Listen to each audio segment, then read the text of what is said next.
नमस्कार, आप देख रहे हैं खबर तो समझिए और आपके साथ मैं हूं विवेक। आप देख रहे हैं देश का पहला समझाने वाला बुलेटिन, खबरों को समझाने वाला। तो खबर तो समझिए आप देख रहे हैं और आधे घंटे में हम वो सभी बड़ी खबरें आपको दिखाएंगे जिससे आपका सरोकार है, सीधा मतलब है। और खबर के साथ खबर के मायनों को भी आप समझ पाएंगे बहुत ही बढ़िया तरीके से। लेकिन पहले जल्दी से जान लीजिए वो 5 बड़ी खबरें जो हम आपको दिखाने वाले हैं आधे घंटे में। चलिए समझिए केंद्र की बैठक में क्यों नहीं गए नीतीश कुमार, पहली खबर।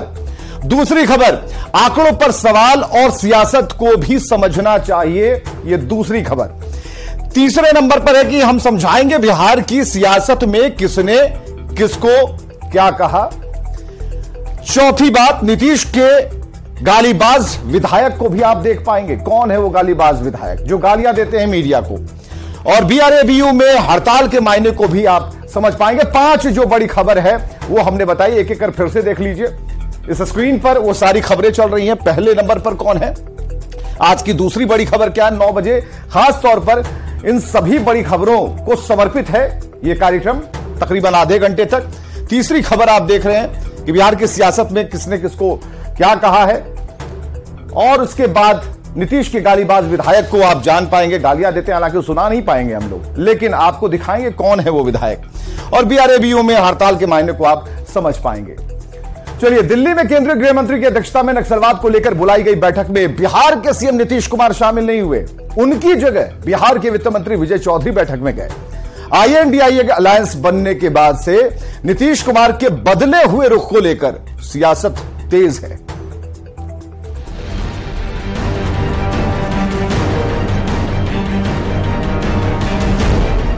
केंद्रीय गृह मंत्री अमित शाह की अध्यक्षता में बड़ी बैठक हुई दिल्ली में, जिसमें नक्सलवाद को समूल मिटाने को लेकर रोड मैप तैयार किया गया।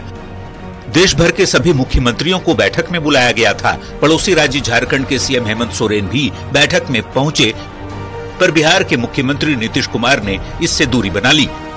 उनकी जगह बिहार के वित्त मंत्री विजय चौधरी बैठक में शामिल हुए। विजय चौधरी ने कहा कि नक्सलवाद पर नियंत्रण में बिहार सबसे आगे है, बावजूद इसके केंद्र से सहयोग नहीं मिल रहा।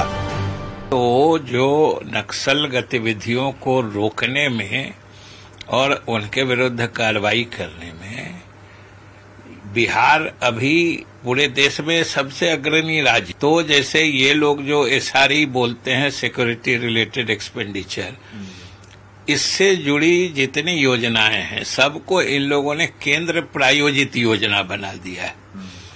मतलब उसमें 40% पैसा हमारा भी लगता है, जबकि इसको होना चाहिए जो 100% इनके द्वारा इसका खर्च वहन किया जाना चाहिए।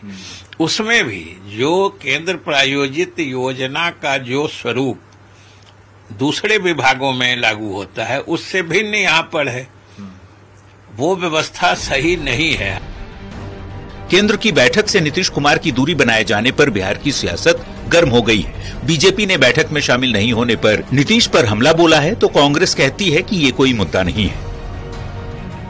नक्सल प्रभावित क्षेत्रों की बैठक, पूरे देश के मुख्यमंत्री पहुंचे और नीतीश कुमार लालू प्रसाद यादव के दबाव में खुद नहीं गए। नीतीश बाबू सिर्फ अपनी कुर्सी बचाने के लिए और कितना धोखा देंगे बिहार की जनता को। गृह मंत्री के द्वारा बुलाए हुए बैठक तो आवश्यक नहीं घर बैठक में मुख्यमंत्री ही जाए, मुख्यमंत्री की अपनी व्यस्तता होती है। सीएम नीतीश कुमार शुक्रवार को वैसे काफी व्यस्त दिखे थे। पहले सचिवालय में फाइलों का निपटारा किया, फिर नीतीश जेडीयू दफ्तर पहुंचे और वहां पार्टी नेताओं के साथ बैठक की। जाहिर है व्यस्तता वजह हो सकती है, पर महागठबंधन की सरकार बनने के बाद और बीजेपी के खिलाफ आईएनडीआईए गठबंधन के खिलाफ मोर्चा बनाने वाले नीतीश की अहम बैठकों के बहिष्कार किए जाने पर सियासत इसी वजह से गरमाई हुई है। न्यूज 18 के लिए दिल्ली से अमितेश सिंह के साथ ब्यूरो रिपोर्ट। तो चलिए समझने का मौका आ गया है केंद्र की बैठक में क्यों नहीं गए नीतीश कुमार। तो एनडीए से अलग होने के बाद नीतीश कुमार कई बैठकों में नहीं गए। 27 मई की तारीख 27 मई 2023 जब नीति आयोग की बैठक में शामिल नहीं हुए नीतीश कुमार। 13 जनवरी 2023 ये दूसरी तस्वीर, गंगा विलास क्रूज के उद्घाटन में पीएम से उन्होंने दूरी बना ली। 30 दिसंबर 2022 को नमामि गंगे योजना की बैठक में शामिल नहीं हुए। 17 दिसंबर 2022 को ईस्टर्न जोनल काउंसिल की बैठक में भी नहीं गए, वहीं से भी दूरी बना ली। 6 दिसंबर 2022 को G20 शिखर सम्मेलन को लेकर सर्वदलीय बैठक से दूरी। इसी तरह 7 अगस्त की तारीख जब 2022 को नीति आयोग की बैठक से सीएम नदारद रहे। 25 जुलाई 2022 को राष्ट्रपति के शपथ ग्रहण समारोह में शामिल नहीं हुए। हालांकि राष्ट्रपति की तरफ से दिए गए G20 के रात्रि भोज में नीतीश कुमार शामिल हुए और उसके बाद से नीतीश की बीजेपी से नजदीकी की जो खबरें हैं, अफवाहें हैं, वो उड़ने लगी और ये कयासबाजी तेज हो गई कि क्या नीतीश फिर से बीजेपी के साथ जा रहे हैं। इस कयासबाजी की वजह से नीतीश की विश्वसनीयता पर सवाल खड़े होने लगे। नीतीश नहीं चाहते कि वो बीजेपी के नजदीक दिखें और इसकी वजह से विपक्षी गठबंधन में उनकी साख कमजोर हो रही थी। इसलिए नीतीश कुमार नक्सलवाद पर हुई बैठक में नहीं गए, क्योंकि वहां गृह मंत्री अमित शाह से मुलाकात होती और फिर से कयासबाजी का बाजार गर्म हो जाता। आगे बढ़ते हैं। बिहार में बीजेपी अब किसी को अपने कंधे पर नहीं बिठाएगी। बीजेपी के राष्ट्रीय अध्यक्ष जेपी नड्डा के इस बयान पर सियासत गर्म है। भवन निर्माण मंत्री और मुख्यमंत्री नीतीश कुमार के बेहद करीबी अशोक चौधरी ने कहा कि बीजेपी क्या बोलेगी वो तो खुद नीतीश कुमार के कंधे पर बैठकर बिहार में आगे बढ़ी है। आगे है कि अब अपने कंधे मजबूत होकर के 2024 में संपूर्णता से हम चुनाव जीते और 2025 में तो अपना कंधे पर और अपनी मजबूती पर विशुद्ध भारतीय जनता पार्टी की सरकार बनाए, इसके लिए हम काम। इसके कंधे पर बैठकर आगे बढ़ा है, ये तो पूरा देश और प्रदेश जानता है ना। भारतीय जनता पार्टी जब नीतीश जी के साथ नहीं आई थी तब उनका क्या हैसियत बिहार में था। अब जब नीतीश जी के साथ आई तब उनकी क्या हैसियत हुई। ये तो अटल बिहारी वाजपेयी जैसे श्रद्धेय नेता थे जिनके साथ कोऑर्डिनेशन बना करके दोनों पार्टी यहाँ पर आगे बढ़ी थी। और जो लोग अब कहते हैं तो अब तो उपेंद्र कुशवाहा, चिराग पासवान जैसे लोग जो गए हैं वो न सोचे कि क्या करेंगे। अब नीतीश कुमार जी तो खुद नेता थे भाई, उनके तो कंधे पर ही लोग आगे बढ़े हैं। अब जरा विधानसभा चुनाव के नतीजों के आधार पर समझिए, बीजेपी ने नीतीश कुमार को कंधे पर ढोया या नीतीश कुमार ने ढोया। 1994 में नीतीश कुमार ने अलग होकर समता पार्टी का गठन किया। 1995 के संयुक्त बिहार के विधानसभा चुनाव में बीजेपी और समता पार्टी अलग अलग चुनाव लड़ी। नीतीश कुमार की पार्टी 370 सीटों पर चुनाव लड़ी और मात्र 7 सीटें ही जीत पाई। इधर बीजेपी 315 सीटों पर लड़ी और मात्र 41 सीट उसके हाथ लगे। साल 2000 में हुए चुनाव में बीजेपी को 168 सीटों पर चुनाव बीजेपी ने लड़ा और 67 सीटें हासिल की, जबकि नीतीश की समता पार्टी को 120 में से 34 सीटों पर जीत मिली। साल 2005 में 2 बार चुनाव हुए, फरवरी और अक्टूबर नवंबर में। फरवरी 2005 में हुए चुनाव में जेडीयू को 55 सीट पर जीत मिली, जबकि बीजेपी मात्र 37 सीटों पर ही जीत पाई। अक्टूबर नवंबर 2005 में फिर से चुनाव हुए, जिसमें जेडीयू को 88 सीटों पर जीत मिली, जबकि अक्टूबर नवंबर 2005 में बीजेपी 55 सीट ही जीत पाई। यानी कि गठबंधन के बाद नीतीश की पार्टी बढ़ने लगी। 2010 के विधानसभा चुनाव में नीतीश कुमार की पार्टी को बम्पर जीत मिली। 2010 में नीतीश कुमार की जेडीयू 115 सीट पर जीत गई, जबकि 2010 में बीजेपी के खाते में 91 सीट ही आई। 2015 के चुनाव में नीतीश बीजेपी से अलग होकर आरजेडी के साथ चुनाव लड़ गए और 2015 में जेडीयू को 71 सीटें और बीजेपी को 53 सीटें मिली। 2020 के चुनाव पर फोकस कीजिए तो फिर से जेडीयू और बीजेपी साथ हो गए, लेकिन इस बार आंकड़े बदल गए। जेडीयू को मिली 44 सीटें, जबकि बीजेपी 75 सीट जीत गई। हालांकि चुनाव से पहले की गई घोषणा के मुताबिक बीजेपी ने नीतीश कुमार को मुख्यमंत्री बना दिया और इसकी वजह से बीजेपी के नेता कहते हैं कि उन्होंने नीतीश कुमार को ढोया है। आगे बढ़ते हैं। जातीय गणना पर बिहार सरकार को सुप्रीम कोर्ट से बड़ी राहत मिली है। सुप्रीम कोर्ट ने जातीय गणना का डेटा जारी करने पर रोक लगाने से इनकार कर दिया और दूसरी तरफ नीतीश कुमार की पार्टी के अंदर ही घमासान मचा है।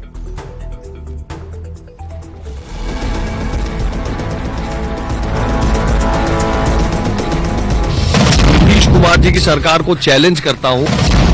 गाइड अब कहीं और से हो रहा है, जहां थे वहीं जाने का विचार हो। जातीय गणना पर चल रही चिकचिक के बीच सुप्रीम कोर्ट से बिहार सरकार को बड़ी राहत मिली है। सुप्रीम कोर्ट ने जातीय गणना का डेटा जारी करने पर रोक लगाने से इनकार कर दिया है। सुप्रीम कोर्ट ने कहा कि हम किसी राज्य को फैसला लेने से रोक नहीं सकते हैं। हालांकि कोर्ट ने राज्य सरकार से 4 हफ्ते में जवाब भी मांगा है। तब आज माननीय सर्वोच्च न्यायालय ने बहुत क्लियर किया है कि जब सुनवाई होगी सारे संवैधानिक और कानूनी पक्ष पर दलील सुनी जाएगी और तब देखा जाएगा कि क्या जो फैसला है हाईकोर्ट का वो गलत है या सही है। एक तरफ जातीय गणना पर बिहार सरकार को सुप्रीम कोर्ट से राहत मिली, तो दूसरी ओर जातीय गणना पर जेडीयू के अंदर से उठ रहे सवालों ने पार्टी के अंदर की खटपट को उजागर कर दिया है। गुरुवार को जेडीयू सांसद सुनील कुमार पिंटू ने जातीय गणना के आंकड़ों पर सवाल उठाया था। शुक्रवार को नीतीश कुमार के नजदीकी मंत्री संजय झा ने सुनील कुमार पिंटू पर पलटवार किया है। संजय झा ने सुनील कुमार पिंटू पर बीजेपी के इशारे पर बोलने का आरोप लगाया है। वो कहीं और से गाइड हो रहे हैं, पता नहीं है क्या? उनका बयान मैंने देखा है, गाइड अब कहीं और से हो रहा है, जहां थे वहीं जाने का विचार हो। जातीय गणना के आंकड़ों पर जेडीयू के अंदर हो रहे वार पलटवार के बीच बीजेपी नेता जेडीयू सांसद सुनील कुमार पिंटू का पक्ष लेते हुए दिख रहे हैं। तो लगता है कि दूसरे दल के इशारे पर चल रहे हैं। भाजपा से इतनी डर क्यों लगती है? चोरी करिएगा, घोटाला कीजिएगा तो लोग कहेंगे। माना जाता है कि बिहार सरकार ने पॉलिटिकल माइलेज लेने और बीजेपी के हिंदुत्व का जवाब देने के लिए जातीय गणना का कार्ड खेला था, लेकिन जिस तरीके से आम आदमी के साथ साथ जेडीयू के अंदर से भी जातीय गणना के आंकड़ों पर सवाल खड़े किए जा रहे हैं, वो सरकार और महागठबंधन की पार्टियों की मुश्किल बढ़ा सकते हैं। न्यूज़ 18 के लिए पटना से शैलेंद्र और दिल्ली से सुशील पांडे की रिपोर्ट। तो आंकड़ों पर सवाल और सियासत को समझना जरूरी है। 2 अक्टूबर को जातीय गणना के आंकड़े जारी किए गए।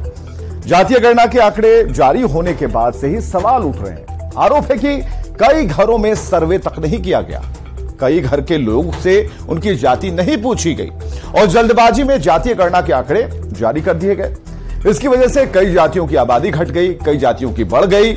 समझने वाली बात यह है कि जेडीयू सांसद सुनील कुमार पिंटू बनिया साहू समाज से आते हैं। सुनील कुमार पिंटू ने कहा कि उनकी जाति की आबादी कम दिखाई गई। मतलब ये कि सुनील कुमार पिंटू ने अपनी ही सरकार के आंकड़ों पर सवाल खड़ा कर दिया, जिससे जेडीयू नेतृत्व नाराज है और नीतीश के खास मंत्री संजय झा ने सुनील कुमार पिंटू पर पलटवार किया। आपको यह जानकारी दें कि सुनील कुमार पिंटू बीजेपी से ही जेडीयू में आए थे। इस वजह से संजय झा ने कहा कि सुनील कुमार पिंटू किसी और के इशारे पर बोल रहे हैं। संजय झा ने कहा कि सुनील कुमार पिंटू जहां से आए थे वहीं जाने का उनका मन होगा। मतलब कि संजय झा ने सुनील कुमार पिंटू के ऊपर बीजेपी के इशारे पर बोलने का आरोप लगाया। हालांकि सुनील कुमार पिंटू ने कहा था कि उनके समाज के लोग कह रहे हैं कि उनकी संख्या कम दिखाई गई। तो जाहिर सी बात है जेडीयू में जातीय गणना पर एक सुर नहीं है। बढ़ते हैं आगे। नीतीश कुमार के दुलरुआ विधायक के तौर पर जाने वाले भागलपुर के गोपालपुर विधायक नरेंद्र नीरज उर्फ गोपाल मंडल ने एक और कांड कर दिया। इस दफे उन्होंने पत्रकारों को कैमरे पर ही गरियाना चालू कर दिया, वो भी पटना के जेडीयू हेडक्वार्टर में।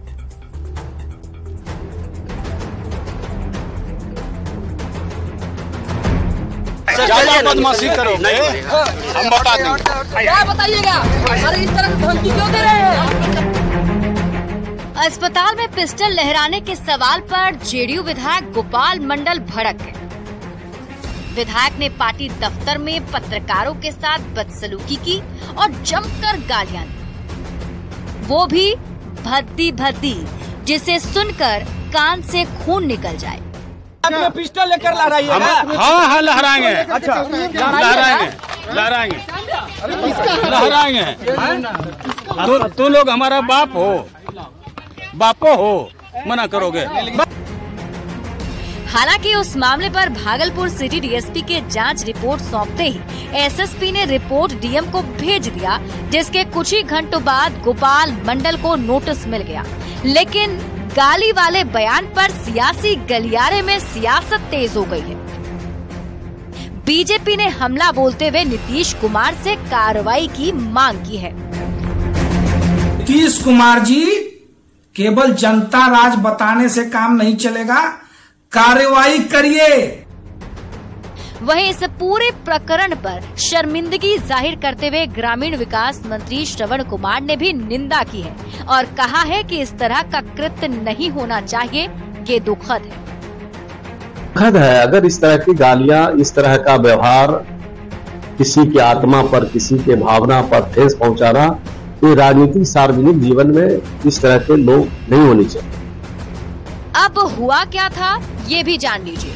दरअसल जब विधायक गोपाल मंडल पटना के जेडीयू ऑफिस पहुंचे तो पत्रकारों ने भागलपुर के JLNMCH में उनसे रिवॉल्वर लेकर जाने पर सवाल पूछ दिया और सवाल पूछे गए तो गोपाल मंडल के मुंह से गालियां फूटनी शुरू हो गई। भागलपुर से विकास कुमार सिंह और जमुई से केसी कुंदन के साथ ब्यूरो रिपोर्ट। तो बिल्कुल जानना जरूरी है कि नीतीश के गालीबाज विधायक कौन है। गोपाल मंडल नाम है, गोपालपुर से जेडीयू के विधायक हैं। गोपाल मंडल अक्सर विवादों में रहते हैं, अपनी हरकतों की वजह से पार्टी की बदनामी भी कराते रहे। गोपाल मंडल मंच पर नचनियों के साथ ठुमके लगाते हैं, नाचते हैं। गोपाल मंडल ट्रेन में अंडर बनियान पर घूमते दिखाई दिए थे। गोपाल मंडल पर हथियार के साथ जमीन कब्जाने के लिए जाने का आरोप है और हाल में गोपाल मंडल रिवॉल्वर के साथ अस्पताल पहुंच गए और जब सवाल पूछा गया तो पत्रकारों से गाली गलौज करने लगे। यानी कि गोपाल मंडल को ना तो किसी का डर है और ना वो किसी कानून को मानते हैं। सवाल है कि ऐसे विवादित विधायक को नीतीश कुमार क्यों बर्दाश्त कर रहे हैं, यही सवाल है। इधर जेडीयू और हम आपको बताएं कि ये जो विधायक हैं जिनकी तस्वीरें इस वक्त आप देख पा रहे हैं, ये तस्वीरें बेहद खास हैं। खास भी इसलिए भी नहीं कहेंगे क्योंकि ये बराबर चर्चा में रहते हैं। चर्चा कह लीजिए, बदनामी कह लीजिए, क्योंकि ये नीतीश कुमार के करीबी। और देखिए धमकी दे रहे तो बीच में ये सुरक्षा गार्ड जो है उन्हें कहता है कि सर चले जाइए।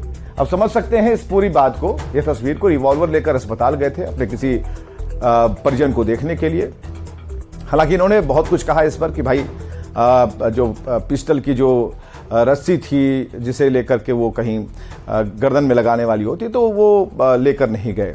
फिर ये कहीं पजामे से खिसक गई, कुर्ते से दिखाई देने लगी। बहुत सारी बातें इसमें हुई लेकिन वो माने नहीं और इस सवाल को लेकर उनसे सवाल पूछा गया।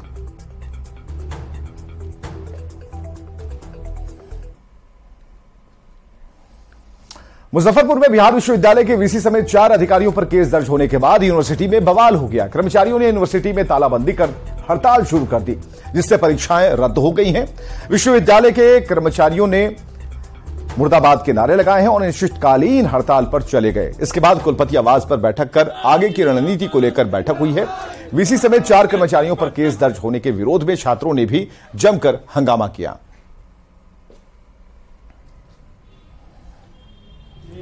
शोर है, बैठक चोर है, गले गले में शोर है, बैठक चोर है, पटक मुर्दाबाद, मुर्दाबाद, मुर्दाबाद। शिक्षक अधिकारी हाय हाय हाय हाय हाय हाय, विद्यालय पर बेतुका का दबाव बंद नहीं चलेगी, नहीं चलेगी।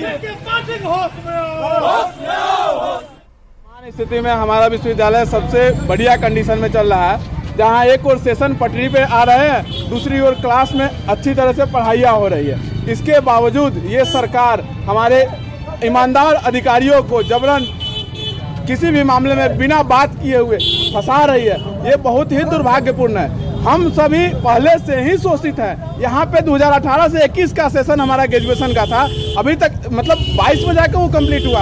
हमारा 21-23 जो था हमारा पीजी का सेशन था, 23 में समाप्त करने पर हमारे अधिकारी लगे हुए हैं। तो बिहार सरकार के जो है कर्मचारी उन पर मतलब अधिकारी उन पर दबाव बना रहे हैं। बताइए अगर हमारे अधिकारी फंस जाएंगे उसके बाद हमारे सेशन का क्या होगा, हमारी पढ़ाई का क्या होगा। सरकार को कोई मतलब नहीं कि हम कैसे पढ़े। विश्वविद्यालय की स्वायत्तता पर लगातार हमला हो रहा है। अभी हमारे 4 वरीय पदाधिकारियों पर अवैधानिक तरीके से जो प्राथमिकी दर्ज कराई गई है। विश्वविद्यालय पठन पाठन की व्यवस्था सुचारू करने के लिए लगा हुआ है। रात दिन काम हो रहे हैं, यहाँ सत्र नियमित किए जा रहे हैं। इसके बावजूद राग द्वेष से ग्रस्त होकर हमारे उच्चाधिकारियों पर मुकदमा किए जा रहे हैं। इसी के विरोध में शिक्षक संघ, कर्मचारी संघ, छात्र संघ, पूरा विश्वविद्यालय परिवार आक्रोशित है। और आइए देखते हैं इस वक्त की हेडलाइंस।